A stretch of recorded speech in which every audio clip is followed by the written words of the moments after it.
Welcome back to the woodcrafting place. Today we're taking it outside. So fall's coming and we've got some work to do around the house. You have any woodworking around your garage or your front door or back door for that matter with some rot like you can see down here. You can see all this material has rotted away over the years. I'm going to show you how to do that without cutting all that wood away. A quick and easy way you can get it done in just a day. I've got 3 bays I need to do, and we'll get it done in just a little while. So stay tuned, keep watching. We're going to show you how to do that right now.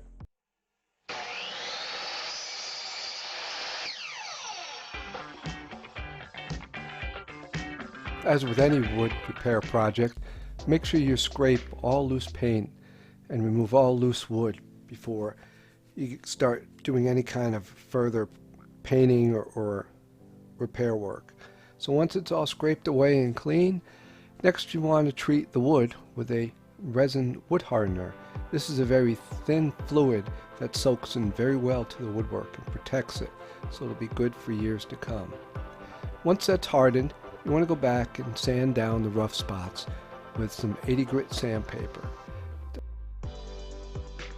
Next, if you have any voids behind the faseboards where critters might crawl in, fill it with some fiberglass or some insulation.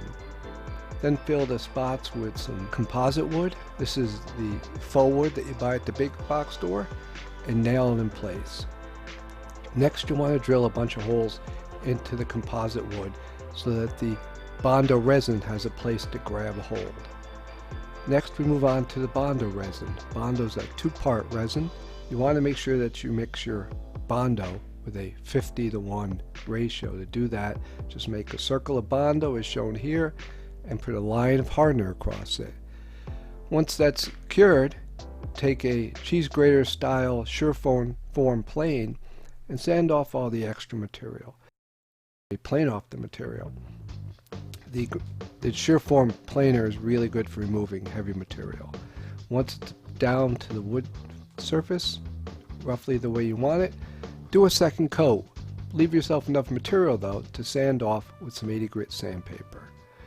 So next you want to make sure that you sand everything nice and smooth and flat and get ready for priming and painting.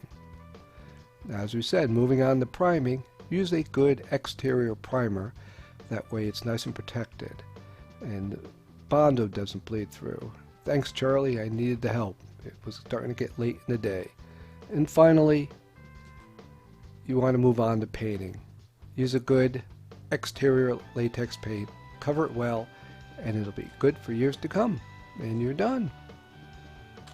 Okay, so we're all done. As you can see, the trim came out nice and smooth and finished off nicely. It really worked out well. I was able to do all 3 bays today, and all 3 bays came out nicely.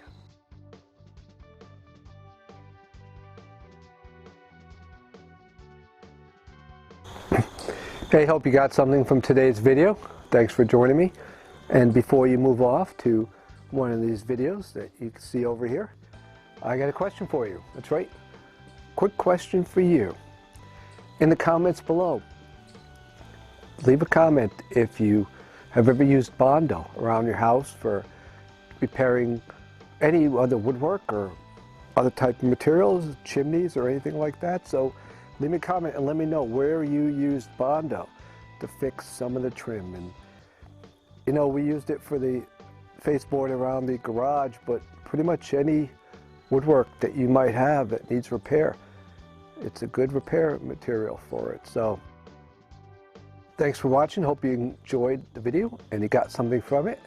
So if you'd like to see any of the materials that we used in the video today, you can look down below in the description.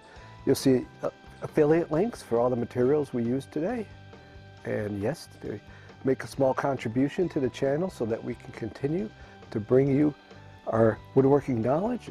Have yourself a great day, and we will see you again real soon. Don't forget, like and subscribe. Hit the bell. That way you get notified of all the content we bring you each week. So do it now. Go down below, down here. Or is it here? It's somewhere. Hit the subscribe button. You're going to want to see what we bring every week. Have a great day.